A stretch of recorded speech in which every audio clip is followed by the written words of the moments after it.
Thank you. As I'm sure most of you know, I'm Kevin Averick. I'm the Dean of SCAR. It gives me really a... It gives... I have...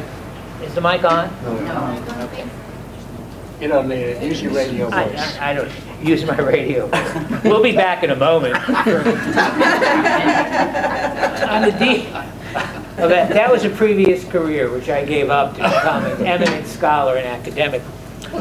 It really gives me special pleasure tonight to introduce Lou Kriesberg, just to say a few words of welcome, and then really the proper introduction will be done by Chris Mitchell. I'm no spring chicken, but that's the newsflash part of it. But when I entered the field, I entered it from anthropology, having done work in pretty standard, middle-of-the-road social, cultural anthropology. When I entered the field and began to read in it and learn about it, there were a few individuals who had already contributed in fundamental ways to the field and provided a kind of basis upon which all of us who followed build and are still building. And actually there are two of those folks, three of those folks actually, in this room.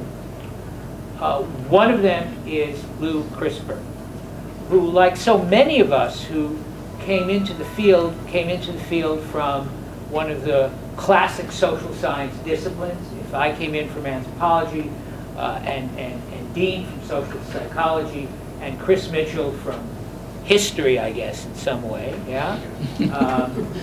Lou came in from sociology.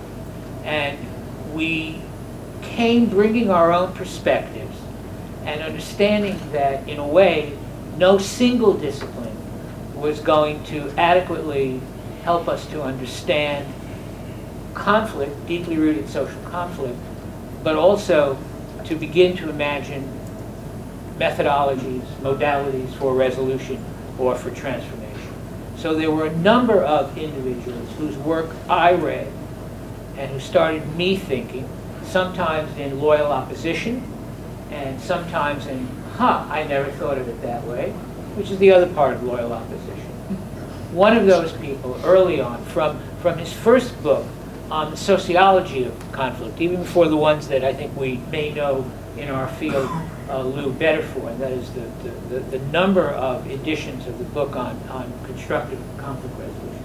From the very beginning, Lou was indeed one of those individuals. And one of the things that I admire most about him, and there are many things that I admire most about him, but one of the things that I admire most about him is that every subsequent edition of constructive conflict resolution was in many ways a new book and a smarter book and a better book, and I can learn from all of them. So I want to tell you how happy and honored I am to have one of my mentors and one of my teachers here tonight, and then for a proper introduction to turn it over to another one of my mentors and teachers, Chris Mitchell. Thank you.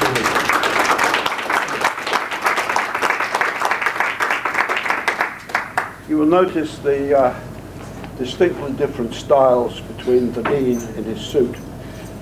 He used to look like me. He used not to have a tie.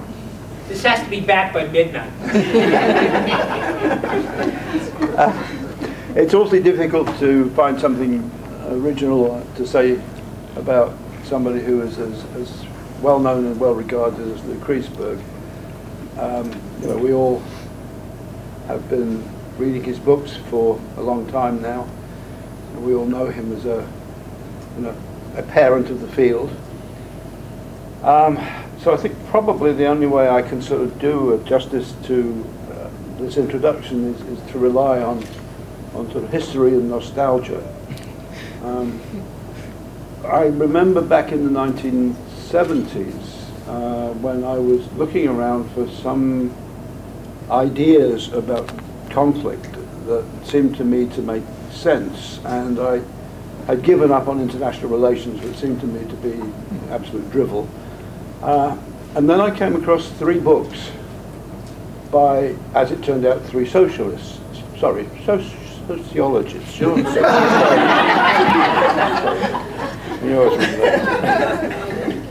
It's the same thing anyway. No, it isn't. One of them was by a very nice gentleman called Louis Koza, who, when I met him finally in the 1970s, turned out to be quite the best dressed sociologist I've ever seen. The other one was a very nice guy called Joe Himes, who published through the University of Georgia. And then there was this character, Louis Kriesberg, who I thought, because he lived up in a place called Syracuse, was probably Sicilian. However, it turned out that he wasn't, and a couple of years later I got an invitation from some friends of mine down at the LSE to come and meet their visiting fellow, and it turned out that this was Lou. And I don't know if you remember this, but we had a really nice lunch in a restaurant just in the Aldwych, just out from the LSE, and I think the first thing I said to him is, why haven't they actually produced a second edition of that, The Sociology of Social Conflict? And then we started talking about second editions, and we started talking about the work he was doing there, etc., etc., and we've been talking off and on for the last 40 years almost, I think. So it gives me particular pleasure to welcome an old friend and colleague. The thing about Lou is that he's always an optimist. I think I'm the pessimist, you may have noticed that. But Lou is wonderfully in the tradition of, really, I guess, Lou Koza, the idea that conflict is not necessarily a bad thing. In most of his books, there is a word constructive. And there is in his latest book, and he's actually got peace into the main part of the title now, which I'm glad to see. So, Lou, we are looking forward to you telling us about your book, your latest thoughts, and welcome. Thank you.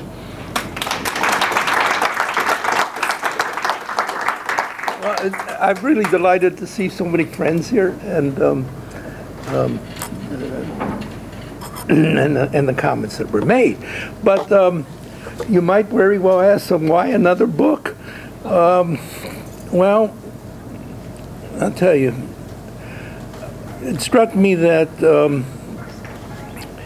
I really feel, despite my optimism, certain kind of distress that my country has so often got involved in foreign conflicts so badly. Often with very good intentions, but somehow or other didn't turn out so well. And I know in many my interactions with people, people would say, so what do you say now when there's a particularly difficult problem? And I would say, well, you should have asked me 5 years ago. But that is kind of a evasive answer, and I really thought I'd like to lay out what are the ways in which, since the beginning of the Cold War, the Americans, governmental and non-governmental actors, been able to engage in conflicts abroad, and sometimes with good effect, but sometimes badly, and try to second guess, try to really think about how it might have been done better, or celebrate how it was done well.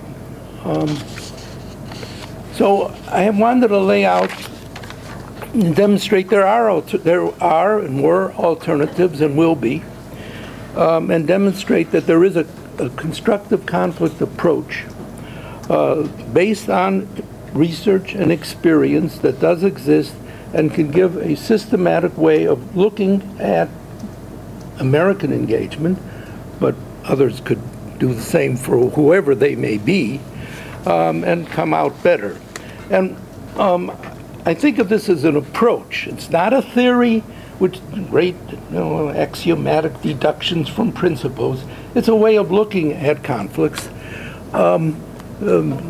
the first picture of the Chicago fires to indicate that there used to be cities burned down every once in a while, London, elsewhere, Chicago, my city. As a result, people developed fire prevention, ways of fighting fires, as a way of handling what is a recurrent problem. Or the public health approach, which is to look at, you get sick from open sores, have closed sores, and other ways of dealing with, including vaccinations, which everybody can participate in getting or not. So what I'm laying out then is an approach.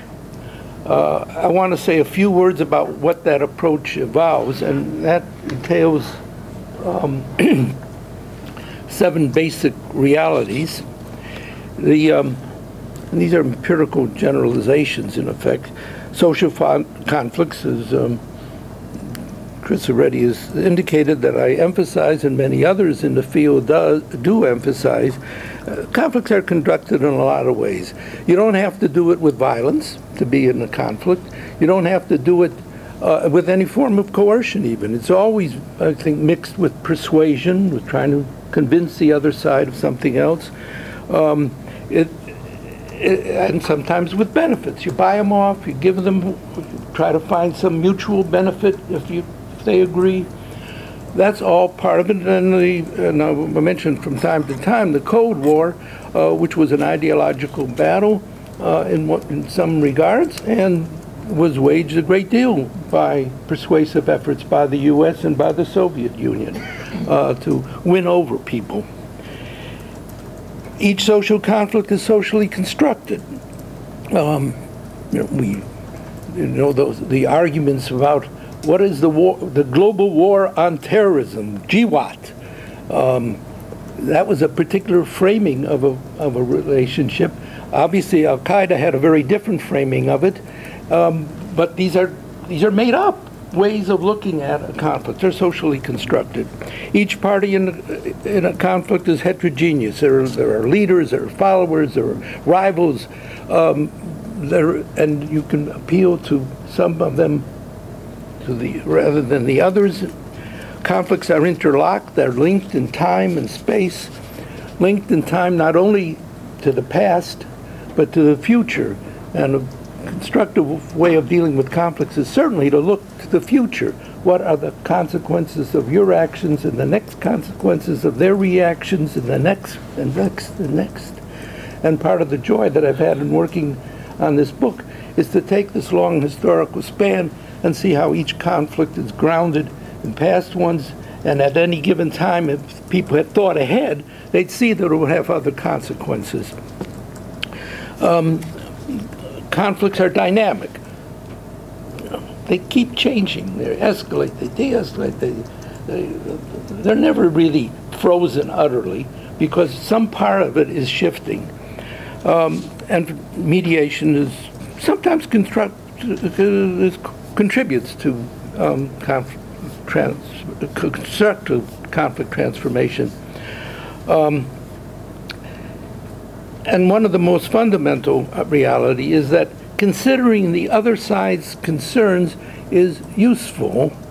Useful in a couple of different senses. You can figure out where they're coming from, and that can make you more effective if you want to convince them of something, if you want to isolate them, whatever it is. And while on the other hand, if you simply demonize them and say they're evil, you can be dismissing whatever their considerations for being illegitimate, and that undercuts your own effectiveness and certainly undercuts your possibilities with them. So these are basic realities that make up the idea. The book is organized along 2 tracks. I follow various episodes of American engagement in foreign conflicts as an adversary, as an intervener, and as a mediator. And I also track the development of the fields of peace studies and conflict resolution, and the synthesis of this to some extent, which I'm calling constructive conflict approach. And what I've enjoyed is particularly seeing the interaction between them. I confess I started working on this book many years ago, and it wasn't going very well, and I paused and did another revision, another edition of Constructive Conflicts, and came back to this, and then I realized, like, looking at it, those two tracks in parallel and the way they interact would give a cohesion and really allow me to synthesize and see a convergence that I otherwise would miss by talking about one thing at a time. And I was interested in looking, obviously, not just at governmental actors, but as non-governmental as well. Some of this includes work like the Pugwash Conference, which began in 1957, where nuclear scientists and experts in weapons from the United States, from the UK, from the Soviet Union met and continued to meet to talk about how you discover whether or not somebody is experimenting and testing and so on. And that became track 2 diplomacy, and as John McDonald has pointed out, or one of many multi-track forms of diplomacy. It's interesting, incidentally, that when Obama was running for president, some high Iranian former officials and well-connected Iranians, many of them conservative hardliners, met with Obama advisors, foreign advisors, led by William Perry at the time, and they had some useful conversations. And that was a while ago, but certainly began laying out the possibilities of future negotiations. I just have a slide here of the Nobel Peace Prize awarded to Joseph Rotblat and the Pugwash Conferences on Science and World Affairs. Anyway, for this presentation, I want to move as swiftly as I can so we have time for discussion. So I'm not trying to review the history of the Cold War entirely and all the subsequent events. I'm going to just pick a few episodes relating to the United States and confronting opponents, and as an intervener between two or more antagonists, and as a mediator. So,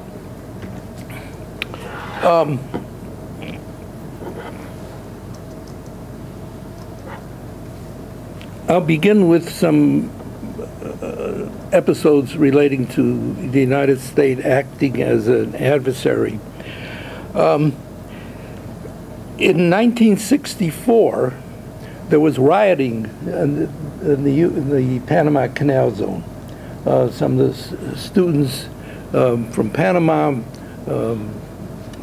protesting the American presence there.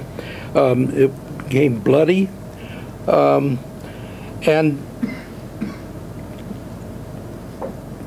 Johnson, who was president at the time, tried to negotiate some arrangement. He failed, and all subsequent presidents realized that this was a problem, but they could not get an agreement through the Senate.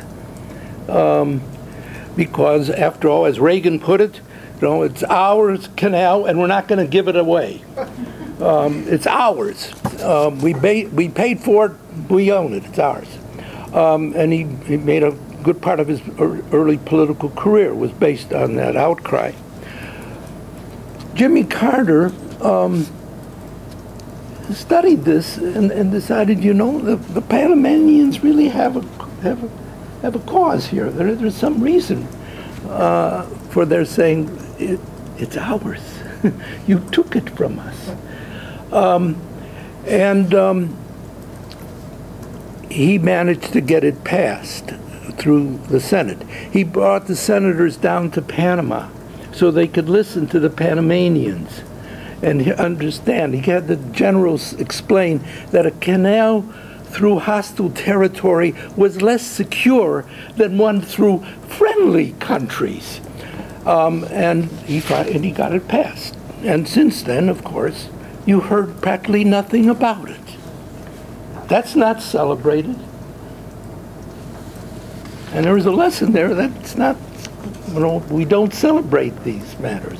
When something works very well, and took a little cleverness, a little use of some constructive understanding of how do you convince people that this is really in our mutual interest to have some treaties and get it settled. Now, with the case of terrorism, there are a lot of episodes. I just want to mention the one when Reagan became president. There was reason to be irritated with Gaddafi in Libya.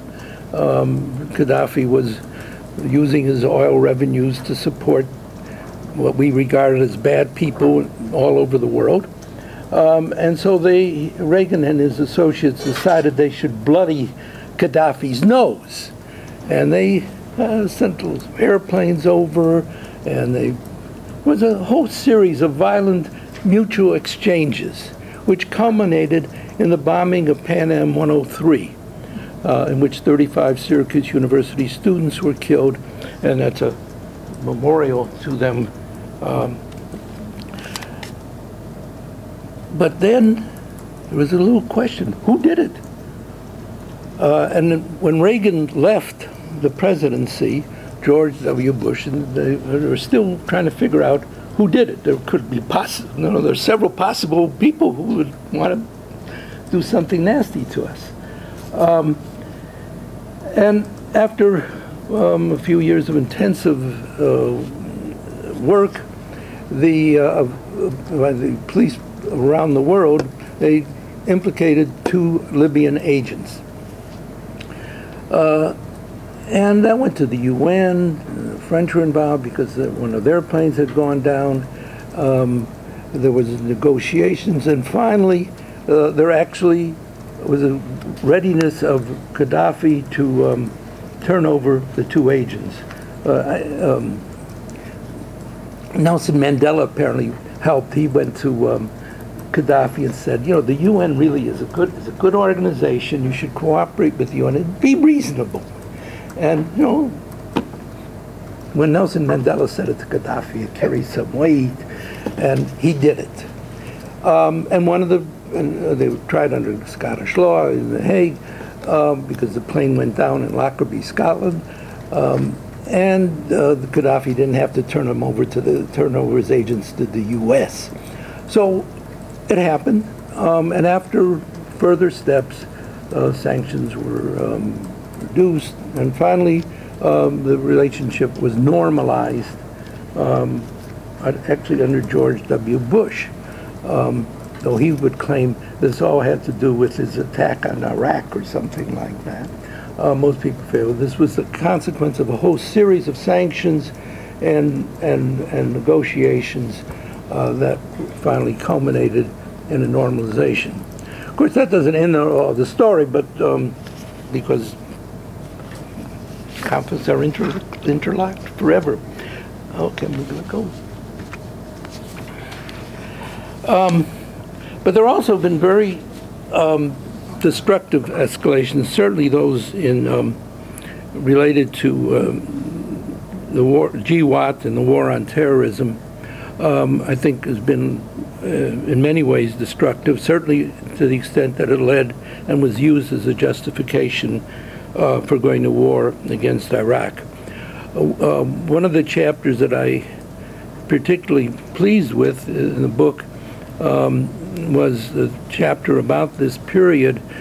I don't spend much time saying what a disaster that was, how terribly it was decided and terribly executed, with such terrible consequences with which we are still living.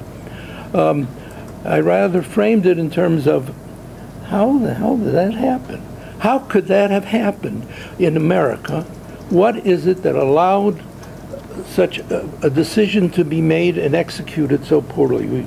We have a Congress, we have media, we have all these institutions, peace movements, and everything, who were against it. People resigned, people protested, people said this is a bad idea. It happened. So part of the point of that is, it isn't enough just to say this was good, and this would have been better, this was bad. You got to figure out how come it happened that way, not take it as an inevitable event, but to think about it. And part of the basic argument that I'm trying to make in the book is that a constructive way of thinking, if that were widespread, taken for granted for the reality that it is, instead of the conventional nonsense that most of us practice, some of these events would not have occurred.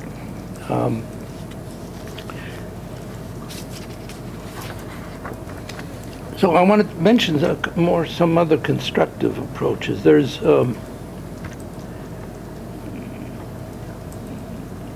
the reframing of the Vietnam War, which when it was realized that by Nixon and Kissinger that the Soviet Union and North Vietnam and China weren't all the same piece of communism. In 1969, there was bloody fighting between the Soviet Union and the People's Republic of China, which helped establish détente. And what détente did, it routinized arms control negotiations.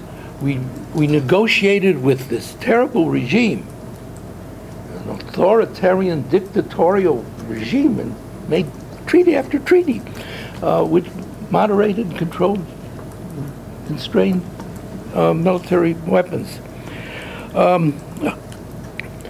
That was partly done with the and in addition to the whole transformation of people-to-people relations that were established. I myself went several times to the Soviet Union, and over the 70s and 80s, you see the change that was going on. I remember once when I was in Moscow and I went to give a presentation at the Institute of USA in Canada, before the presentation, I was sitting with some colleagues, and I have a handout. You remember handouts? Some of you do. Anyway, it was a one-sheet handout, and I said, could you make some copies so I could pass it out? And he said, no problem. You give it to somebody, it goes away. And we chat, and then it's time to make my presentation. Where's the handout? Oh, you wanted it at the beginning of your talk. Yeah. So about halfway through my talk, a secretary walks in with a sheaf of papers and starts passing them out. I take a look and I see it's a carbon copy. She has retyped, or she and the staff of secretaries have retyped my handout with carbon paper. So I take it, I look at, oh, the copier's broken today. And really, no, the copier probably was not broken.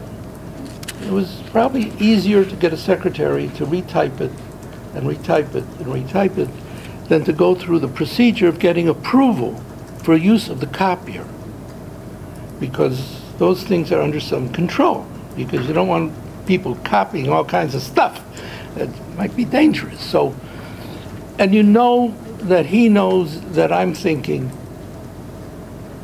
that's not the way things should be done.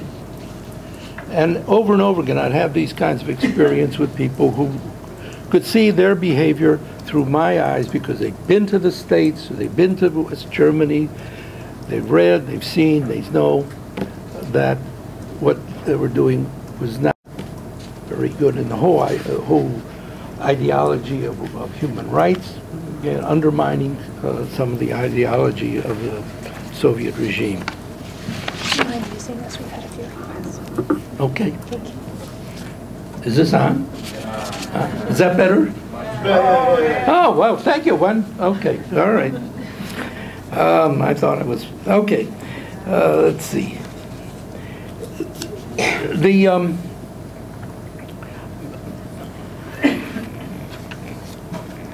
I want to make a comment about the relations with Russia since the end of the Cold War, and we can go into more detail later. In a way, it's interesting that at the end of World War II, people in the leadership and generally understood that the ending of World War I with the vindictive Versailles Treaty was not the best way of dealing with the end of the World War I, and it contributed to the World War II. At the end of World War II,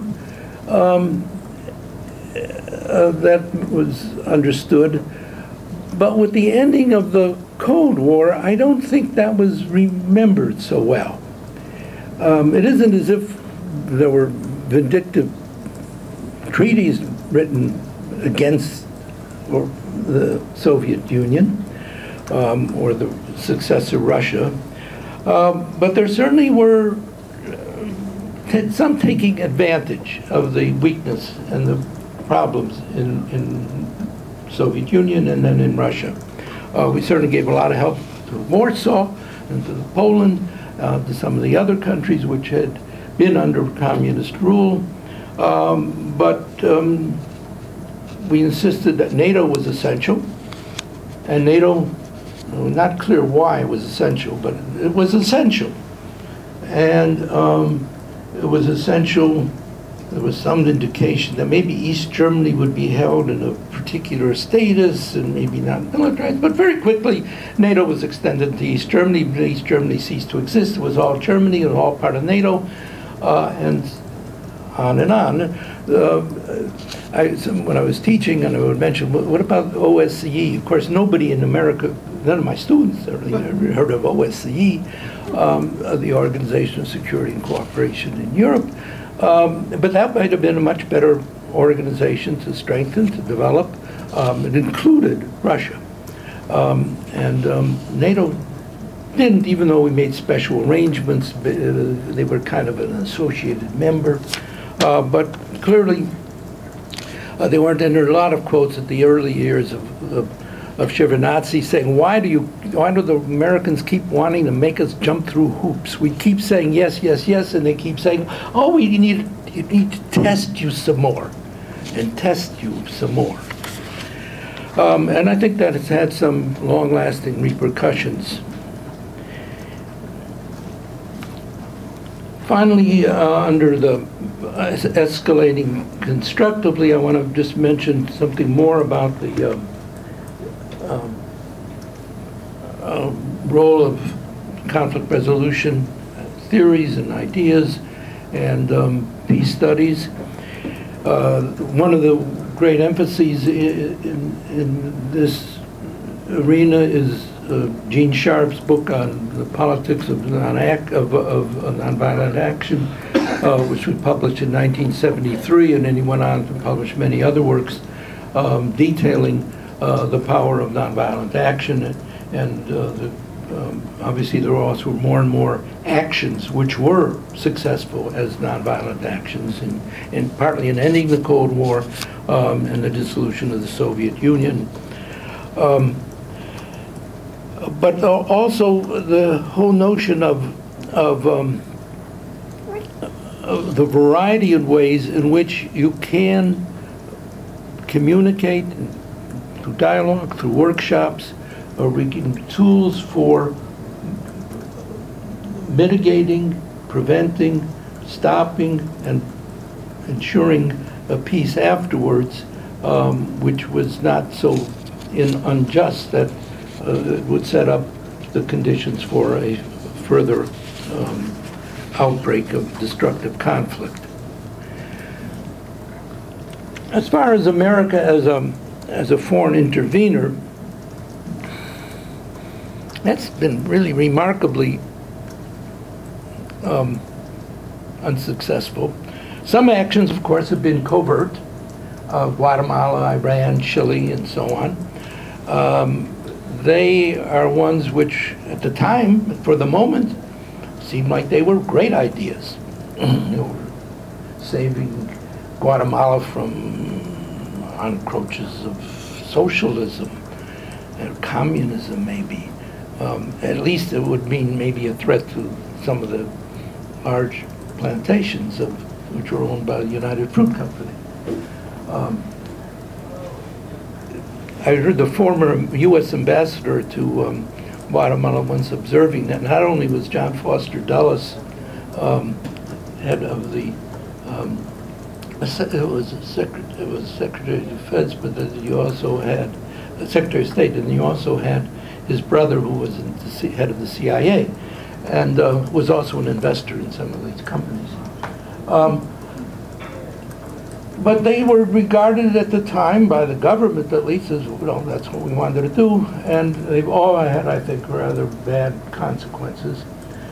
But more recently, if you look at the militarized kind of operations, in the case of the collapse of Yugoslavia, I think there's good evidence that some of that might have been averted with more economic aid to a country that was suffering economically, and that some lessening of pressure about dealing with that would have at least avoided some of the violence. And the United States seemed to not be too helpful in this regard, or not helpful enough, obviously. And in some ways held out, it appeared, to be able to prove that the NATO had some utility after all. And there was the bombing of Serbia in order to win terms which could have been had and were available earlier, but that would not have involved the demonstration of the importance of NATO.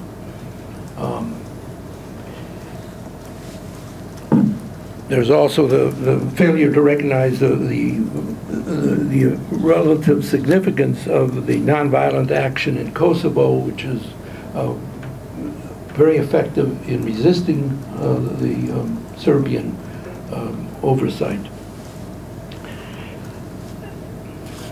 Finally, there is this other element of intervention which has become very important in the field of conflict resolution and peace studies. And that is to work to some extent to clean up the messes from earlier interventions by the governments of the world. That has been a growth industry for many of us. I'm using us. I have not been hired, but I know former students who have spent a good time at this. And it is a contribution. It also, though, under AID control, sometimes people feel that they're being co-opted or limited in what they can do because of that source. And I know that people from Western Europe, from Germany and Switzerland and other countries who are engaging in such activity feel that they can do a much better job because they're unencumbered by the constraints that the U.S. government support entails. Finally, America as a mediator, and I think there is, of course, the great success of Jimmy Carter again, who managed to mediate at Camp David a framework for peace between Israel and Egypt, using a particular method. Since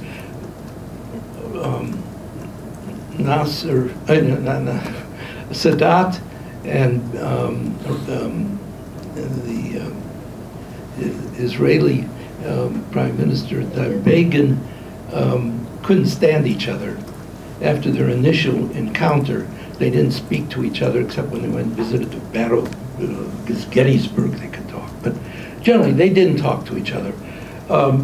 So the American team went back and forth during the day with a single text and said, do you agree with this? And then they said, no. Well, what changes would you want in order to make this agreeable? And they made changes that they worked day and night. They revised this and went back and forth for 13 days. And they finally formed these frameworks, 2 frameworks, which later became the basis for a peace treaty, and the other an unfulfilled framework for peace between the Palestinians and the Israelis.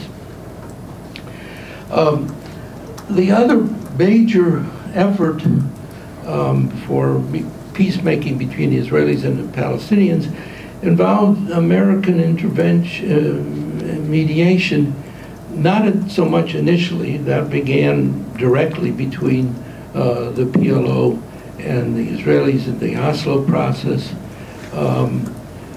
But soon after that became open, it was the American engagement was pretty strong. The mediators, particularly Dennis Ross and Aaron David Miller, worked very hard. There was a lot of non-governmental work, and Herb Kelman had many workshops, and many other people were doing workshops and dialogue groups between Israelis and Palestinians. And yet it failed. There weren't enough of the non-governmental activities. They were probably too limited to people who had some readiness, and it didn't deal with all the possible spoilers or enough of it. But it was also a failure at the official level. And as Aaron David Miller says in his own report of it, he thinks that probably he and Dennis Ross were a little too much looking at this from an Israeli perspective and understanding their sense of it. And it was really working with the Israelis in trying to get some terms that would be acceptable, and Arafat was pretty passive about the whole thing and not really grasping what this was. And there was relatively little effort at trying to prepare the Palestinians to work with this. Since then, there have been more efforts at having some training for the Palestinian negotiators, and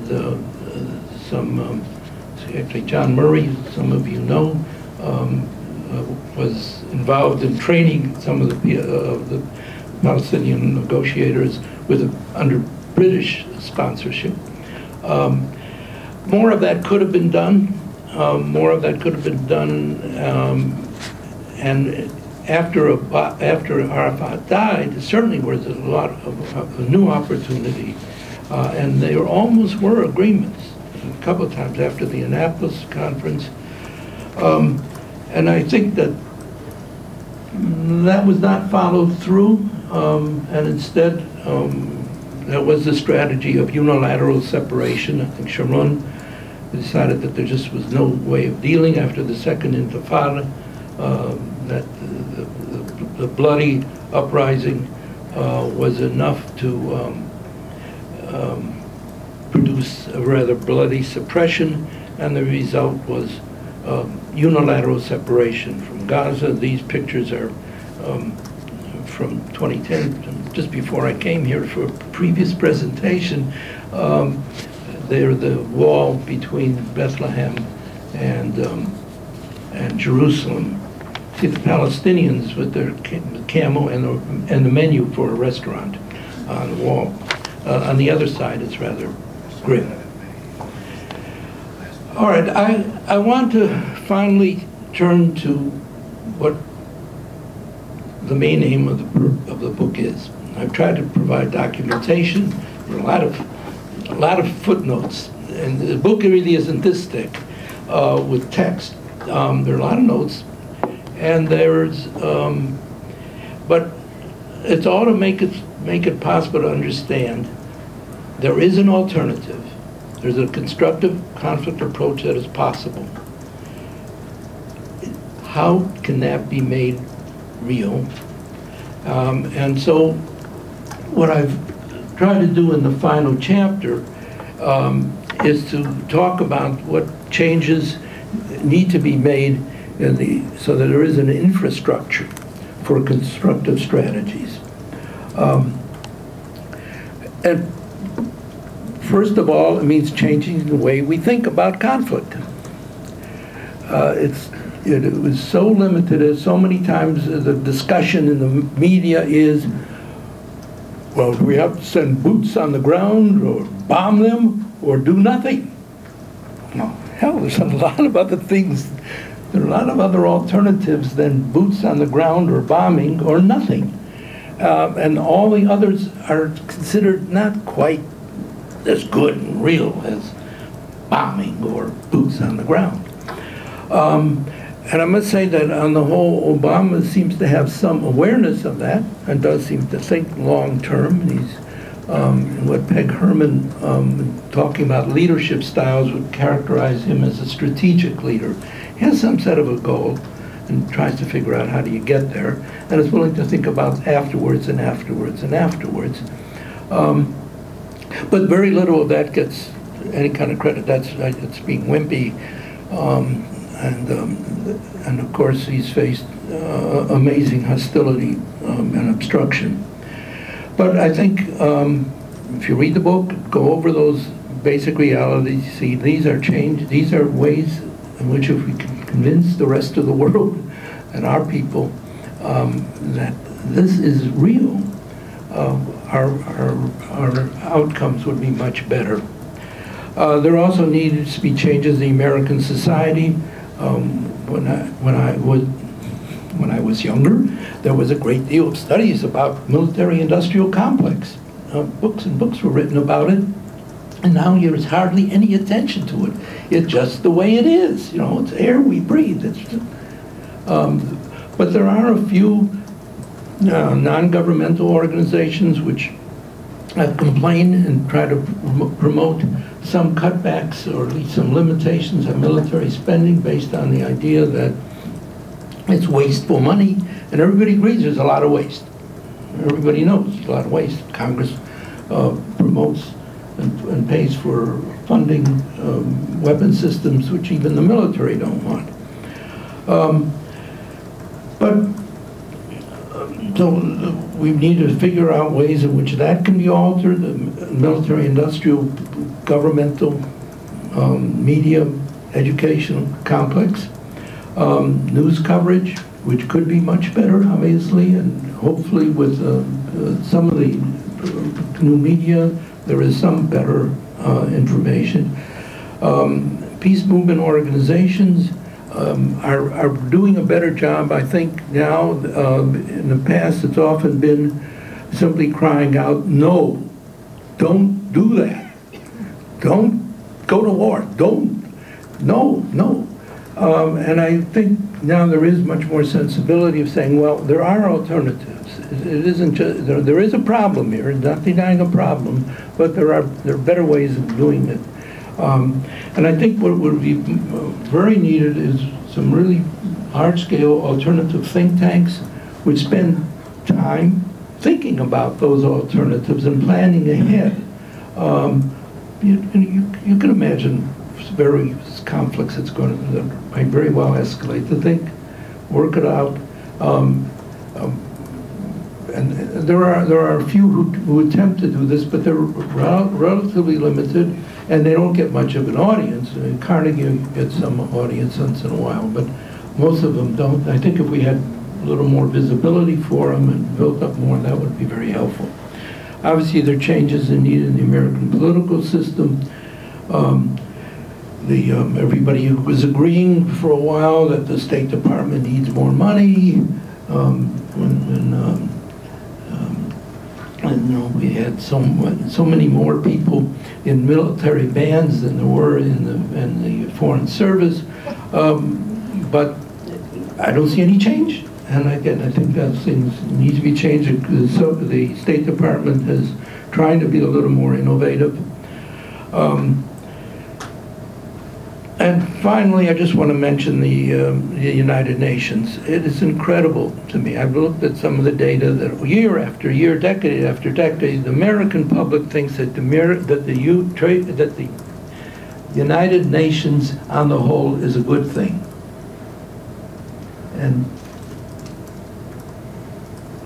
none of our political leaders seem to want to talk about that. There's some of the Republican senators have made that, taken that off the table. And there's no question that for many, many, many, many purposes, greater American involvement in the UN, greater funding, greater activity would make it a more effective organization and would be much cheaper and much better done if the intervention was done collectively than if it were done unilaterally or with those who are willing to follow our leadership. So there's much more to be said, and I hope you will be saying it.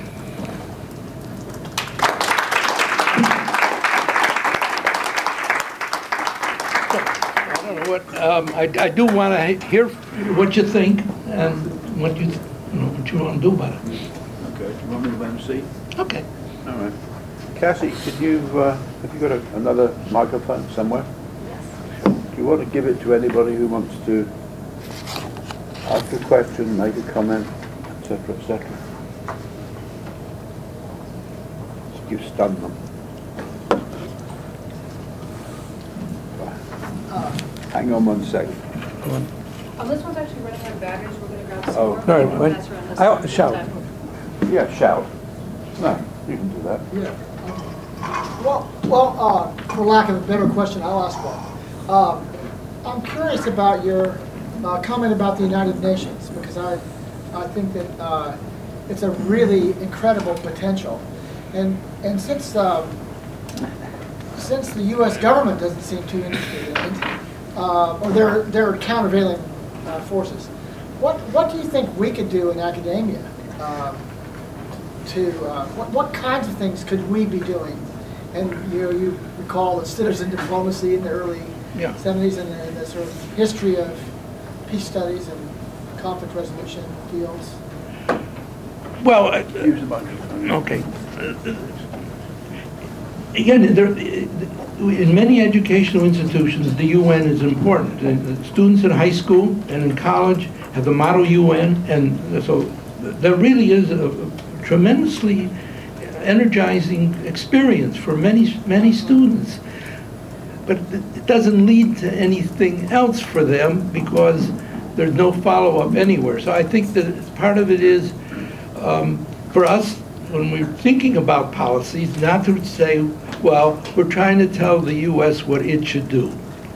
I think what it should do is work with other people. Many times the interventions would be better if they were done in concert. And again, I think that Obama in this has some sense. But to really think about that, what would it be like if the UN had a standing military capability for police action? It would mean that they could act promptly, which is often the problem, and it takes months or years before they mobilize enough blue helmets to do anything. So I think it's calling attention to the economy of it, and that has some appeal, but not only the economy, but to realize that it's likely to be better. We're poisonous in so many parts of the world now, and we have become so. Everybody suspects us of everything being a CIA operation, and that doesn't help our effectiveness. Dennis? Lou, thank you. It is a distinct pleasure having you back here with us. I always think we should have had you here forever, but you went to Syracuse and became Sicilian. But we're glad to have you visiting. But it's a great book. And you've made reference to Obama. You've talked about changes that could be made to make a constructive conflict resolution approach more institutionalized than it has been. I was wondering if President Obama knew you were in town and sent a car for you, the black limo, promise of breakfast, have you go to the Oval Office, and he said, Professor Kriesberg, I got this problem with Vladimir Putin. He's already conducted Anschluss with Crimea. He's now invaded eastern Ukraine. He's probably trying to establish a land corridor to Crimea to provide water and other supplies to his new Russian citizens. Putin has upset the entire post-Cold War European security order. My own Secretary of Defense, Ashton Carter, wants me to send weapons to Kiev for them to defend themselves against Putin. I think that would be a mistake. The Europeans, some want to have sanctions, some don't. I'm doing sanctions. Professor Kriesberg, what else can be done? Sanctions, military weapons, do nothing, or tell me more about your constructive conflict resolution approach and how I, the U.S., can apply that to Vladimir Putin, who is clearly a very dangerous man. What do you say, Lou? Thank you. You're welcome. Well, I draw something difficult. Yeah, well, there are many very difficult circumstances. I thought I could, while you were beginning, I was running through a whole series of disasters that you might ask me about. And part of the difficulty is because we bear some responsibility for Putin.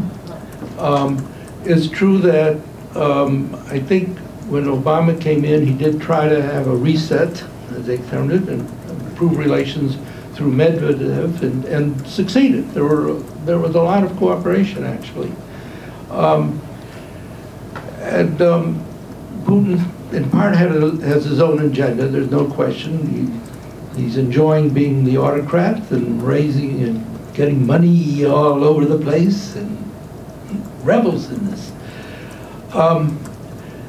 But part of the thing also is to isolate that. He's able to use that to gain political and hold public support within Russia. And I think, again, we probably pushed and helped create the circumstances that made him make that initial grab. The Ukraine was going through some turmoil, because a lot of it very much what was going on within the rather corrupt political system in the Ukraine. But it was also an issue about whether or not the Ukraine would be west or east. And the U.S., at least some of the American, including some people in the State Department, wanted to push it should be west. The Ukrainians and many, when survey data indicate they did not want to belong to NATO. They understood that there was a peculiar issue about the Ukraine. It historically had been so much tied to Russia, part of Russia. And they knew that it would be, many of them understood that if a more balanced or neutral kind of relationship to East and West would be advisable. And I think but you're asking what now? Well, maybe there would be some acknowledgement. Not, you can't apologize, you can't say mea culpa about it, but you could indicate that you understand there's Russian interests. We have interests, they have interests. To understand some of this, and it would be understood that Ukraine would not become, belonging to NATO was off the table. We never made that absolutely clear. There's some times it seemed like, yeah, we were saying, yeah, it's off the table, but other times there were some people saying, well, we could have some, you know, little military exercises with NATO. I think that has to be part of the package. It's not the whole package. The whole package includes sanctions. It includes saying, you know, you're going to pay a price for this, but the alternative has to be something else than humiliating defeat. Because you're not going to humiliatingly defeat Russia about the Ukraine.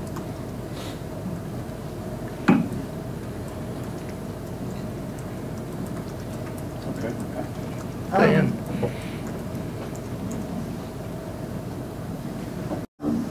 Anyway, I think often it's easier to figure out how not to make things worse than having things better. But I think we're at a crossroads now with Iran. And also one of the things I'd like to point out is that after 9/11, they had candlelight vigils. There were many people out having candlelight vigils for us. They helped us with intelligence, with Al-Qaeda, and then Bush called them the axis of evil and started threatening them. Because people forget, you know, and I'm also interested in image of the demonization and exaggerating the enemy images, which, and I also went to APAC as press, and there was a lot of that going on, a lot of fear. But I think I'm interested in coercive strategies versus positive inducements or combinations of that.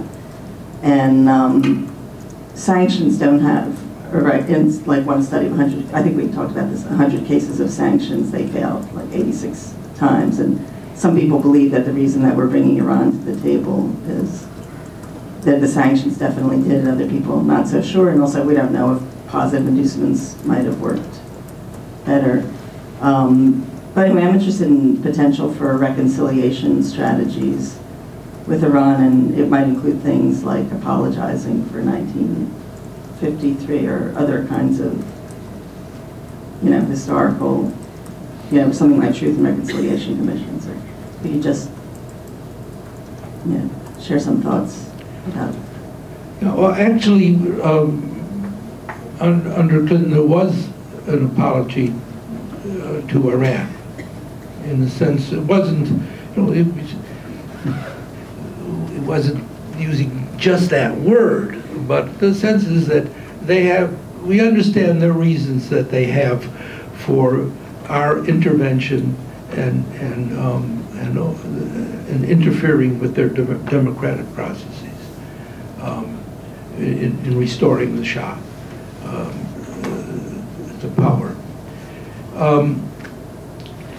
It needs to be very consistent, and that's hard. We have in this country, I've got in the book the cases with North Korea, with Iran, where there have been, you know, ups and downs, where deals seem to be made, and then they did something wrong, and it's not clear, was that really that they did something wrong, or did we not fulfill it? They have a different story than we have, and it would be good if we had a practice of when that happens, instead of just sticking to our version, we pay attention to what their version is. I mean, with North Korea, it's been over and over again. You know, we make some agreement, and they're always doing something crazy. And they always say, of course, we started that. We did something we said we weren't going to do. Well, and the press obviously gives us one version, and their press gives one version. You know, it's the sort of thing where maybe some intermediary could listen. One of the things that during détente, when in the treaties that were signed, there was provisions in the treaties that when there was a disagreement, there was a procedure for dealing with it, because disagreements were anticipated. You know, somebody's going to read this treaty differently 3 years later, there's some change in the world, and there's a different interpretation of the treaty. They're not all originalists, like Scalia. And so there was a process. Sometimes, in some cases, it meant that it would go to mediation or go to arbitration.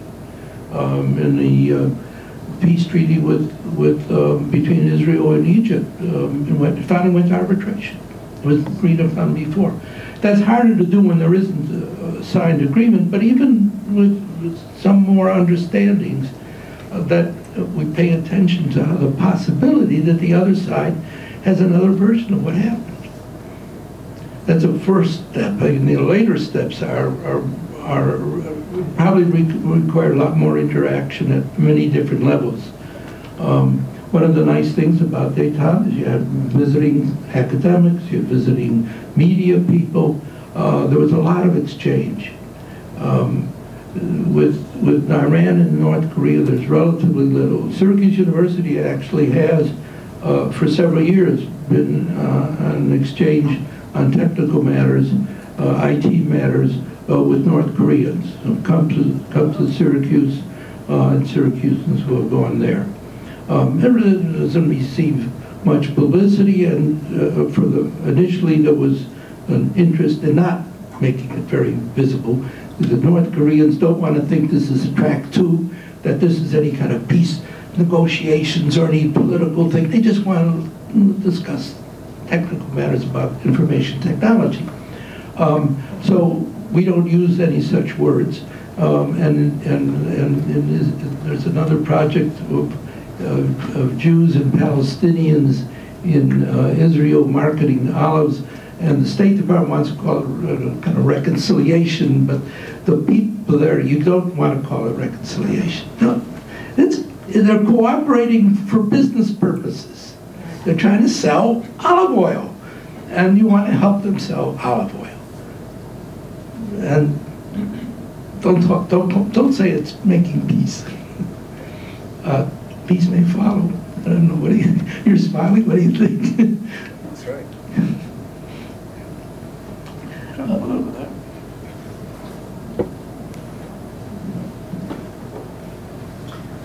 Hi, my name's Alex Van Oss. I used to teach at the Foreign Service Institute, and Susan Ann invited me here tonight, and I'm glad she did. I was curious, who do you think are the most effective peace builders today, people or organizations? I think Search for Common Ground does a lot of very good work as an organization. I think that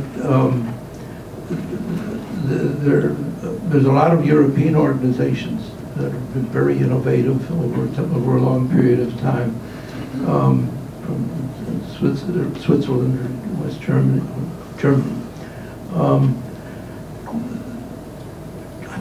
I think many of the people at George Mason are doing good work by concentrating on particular places and getting to know them and work there year after year after year, because that's what it takes. It's hard to parachute in and do much. Joyce New had mentioned to me that for a while she worked with the UN had mediators, a panel of mediators, for 1 year at a time, and they were sent out all over them, and they were supposed to do something by hopping in and working for a little while and then going somewhere else. And she thought that was hardly effective. You need kind of long-term commitment to particular areas, and I think that some of that is going on. You need a lot more. And I think I keep going back to this idea that we need some reflection from that is focused on making policies more evident to people outside of those who are doing the action. A lot of the things that the State Department is doing, nobody knows about in terms of the media, in terms of the public at large. I don't know if anybody in Congress really knows what it is. It's some of the creative work that's going on now. I don't understand why that isn't more. I thought when Hillary agreed to be Secretary of State that part of the deal was that she could be able to get congressional interest and get resources, and she didn't do much of that, actually. I think that that some of that, which the Defense Department does very effectively in partnering with members of Congress and liaisoning with them, takes resources to do that, but it gains them additional resources. And the State Department is so stretched thin and that they don't do it effectively. What do you think? No, after I give the question back to you. No, all right. Yeah, I should be clear, I'm not part of the State Department. I was teaching about the Caucasus. Part of the problem, I go to a lot of panel discussions and have the last dozen years and more. You're quite right, it's easier to talk about boots on the ground than to talk about conflict resolution. It's just not sexy.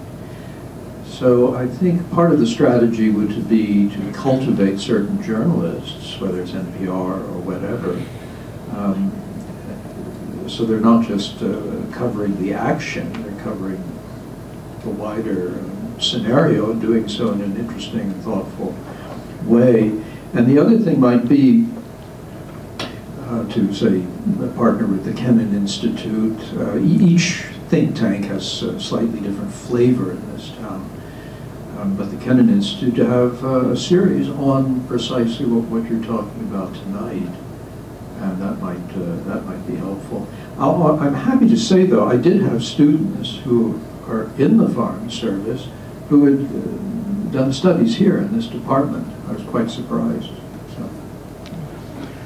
Yeah. With the first thing, I remember once I was at a panel with Robert Kaplan, and many years ago, and he was reporting about, his talk was about his reporting on the American military, the bases, and how all over the world, how wonderfully done that was, and the commitment of the soldiers. And I said, well, I meant to talk to him after, why don't you write something about people who are doing peace building work? And he says, I want to sell books. I said, well, if you wrote it, you probably would sell them. But he, as far as I know, he still hasn't done this. And I think it takes some courage to decide that you're going to write about something that isn't the usual blood and gore.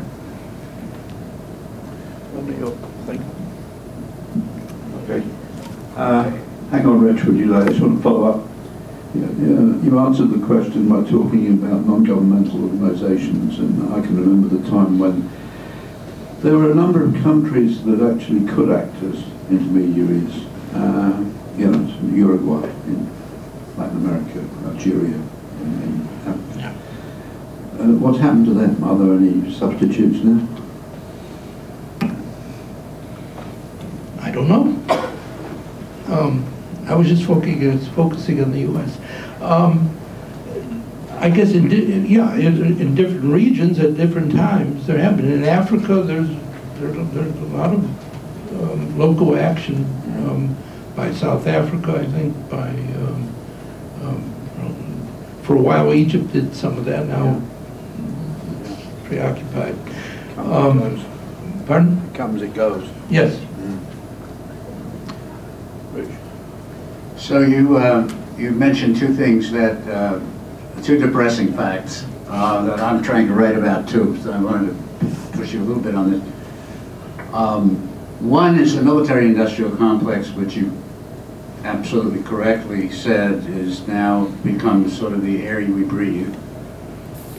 And so it's a two-part question, okay? The first part is, it's not only the air we breathe, but it's also an integrated part of the economy. And some people are calling it even military Keynesianism. They're raising the question, if we didn't have it, if we didn't have military spending at this level, what would happen to the economy? So my question on that is, well, doesn't that require then some kind of an answer to that question, that we think about a restructuring that would enable us to get rid of the military spending, at least at this level, and go to what you called, I forget the initials were, defensive defense. Mm-hmm. And the other question related to it is the question that you raise about public opinion. and about what's sexy and not sexy and boots on the ground and so forth. There's a new Gallup poll out. I haven't actually read it. I've just read the headline about it, which basically says that this country we've become the most bellicose people on earth. That if you give Americans a chance to use force or not, they're a vast majority are in favor of using force. So I'm wondering what we do about that. The suggestion made about the media, maybe that's one way to go. We used to do a lot of work at this institute on media and conflict. We don't very much anymore, and that, you know. But what I'm afraid of, especially because you're reasoning with people, right?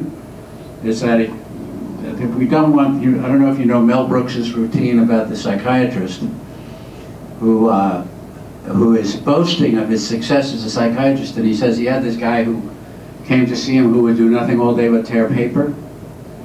And he'd tear paper, and he'd tear paper into little pieces, and the little pieces into littler pieces. He spent his whole life tearing paper. And Brooks says, and I cured him.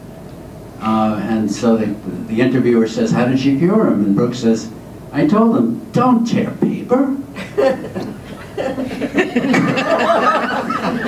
So I keep thinking that's what we've been doing around here to some extent, is telling people don't tear paper.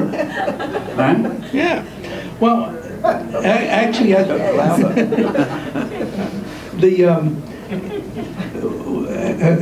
one of the discussions I have in the book is about closing military bases, because closing military bases is one of the things which the military often say, yeah, we got to close the base here because we need to do something else there, but this base is a waste of money.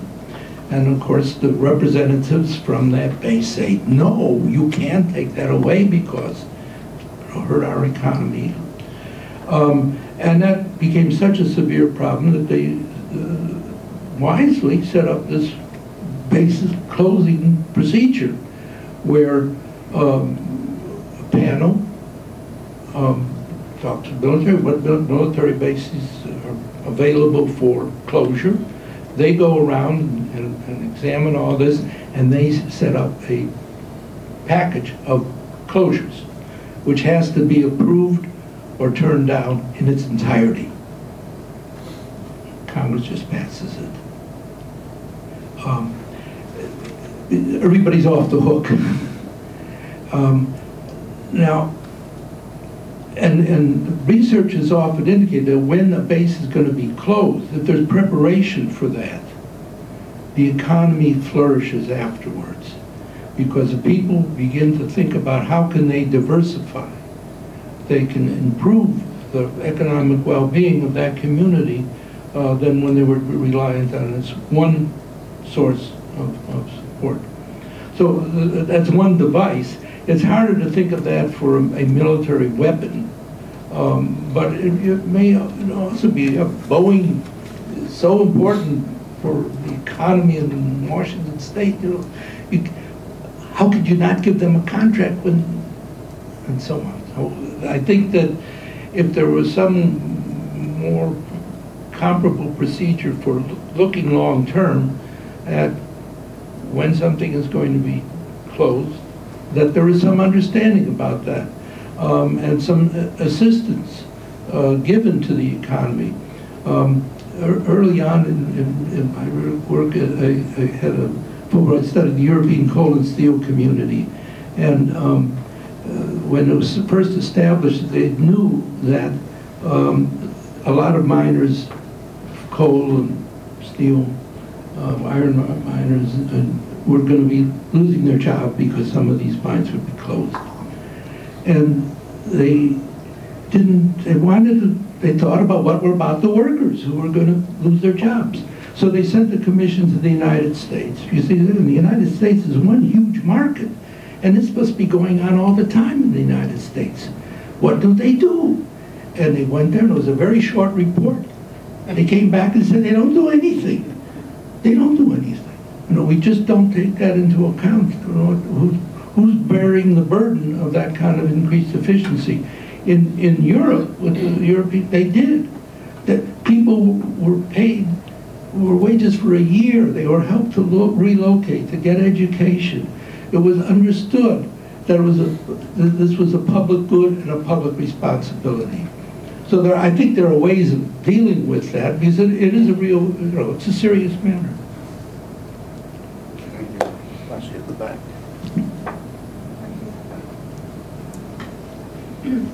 Okay, I will try to organize my thoughts in a clear way. My name is Fakhira, and I am Palestinian from Israel. And I am coming today in the morning. I said I am mourning today.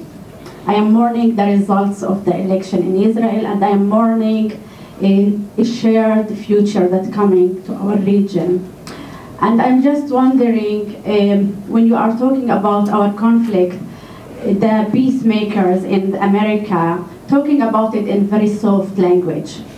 And I'm wondering where's the role of the American peace people for the results or for the situation that we are here, where we are heading, okay? And I guess we have to start to get a new vocabulary in the terms when we talk about the conflict. And this is one of the things that I think what should be done. Like when you talked about the Palestinian-Israeli conflict, the terminology that you are using is uncomfortable for me. It's uncomfortable. And it's just like telling me, oh my God, they are just supporting this conflict to continue. And they are not courageous enough. They are not. And I am not courageous enough, and you are not courageous enough to bring the real terminology when you are talking about the conflict. It's a conflict about power, colonialism, just destructive, okay? So the way that Americans trying to intervene by soft language and this terminology, just helping us to be in the same shit and in the same dark reality that's not giving me any hope. I just was coming here today and saying, oh my God, what I am doing in this school. And I wanted to dress today dark just to color this school in what I am feeling. This is what I feel toward the field. I want to revolt. I want to revolt that something should be done in the strategy that the United States is doing. And the strategy of the peacemaker in this country, if they didn't change the way that they intervening, on the way that they are mapping this conflict in a new terminology that really reflects what's going on, so no intervention will take me for a better place. Like you are mentioning the Oslo Agreement, for me the Oslo Agreement is just a tool that gave Israel just to expand, and to expand the colonial program and taking more land for me in the name of the peace agreement that you took part on it, okay? So for me, what should be done, that new terminology should be integrated in mapping the conflicts and more courageous positions from peacemakers, and not just the soft language that we are dealing about my reality. It's not the real reality. Your soft language just misleading what's going on in my reality. Thank you. Well, thank you very much. I assumed that would be the topic of the discussion this evening. So I'm glad you brought it up.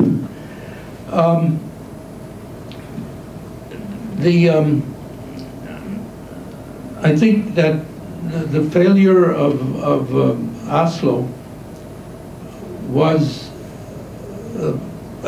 from the point of view of the interveners, the mediators, a failure to really deal with what you're talking about. There was no insistence on following the agreements which were reached. There were violations over and over again, and Netanyahu was a great one for that. He, when he became prime minister, and what hadn't been implemented before, they finally negotiated another agreement, which he simply ignored, and nothing. There were no consequences, that kind of the mediation was to facilitate whatever deal seemed, at least on the surface, acceptable, but was not going to be implemented. And that occurred to some extent by both sides, but clearly the more powerful could do it more effectively and with greater effect. I think looking forward,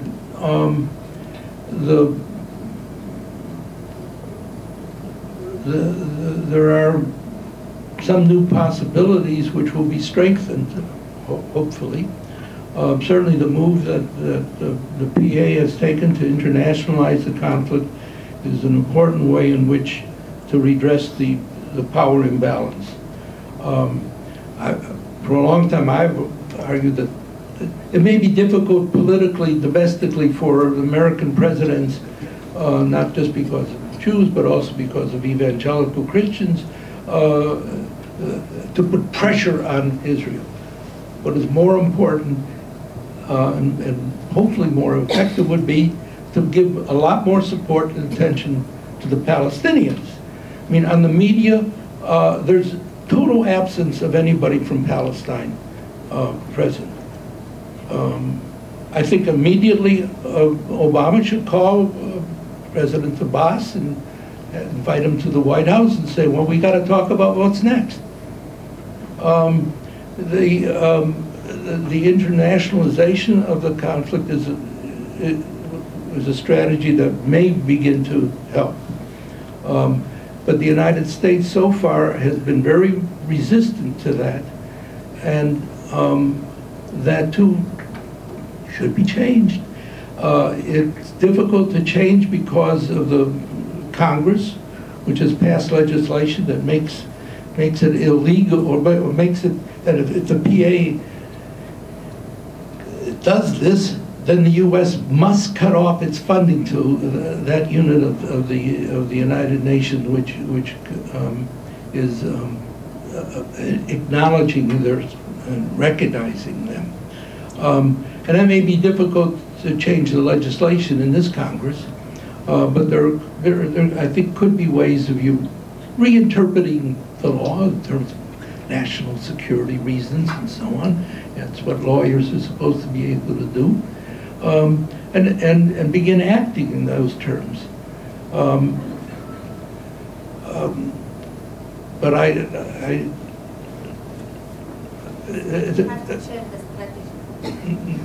pardon? We need to start really reflect in the strategy and in the language that we are using to analyze this. What language would you use? Power, colonial regime. Domination? Yes. And in terms of power, not in terms of like peace building, it's not reflecting what's going on there. It's misleading. Misleading the people here as well. Well, I think I might also use the language of justice and international law. Justice everywhere. There's a lot of other, including, and I think the notion of asymmetry and power inequality is part of the language that a lot of people do use and talk about it and recognize. But unfortunately, there really isn't the recognition. The one way of doing that is to work with the Palestinians directly. I just find that is really so sad. All the attention is on what's going on in Israel. How do the Israelis, how do the Jews feel about this? And there's really very little attention to what's going on for the Palestinians. I think we've got one more.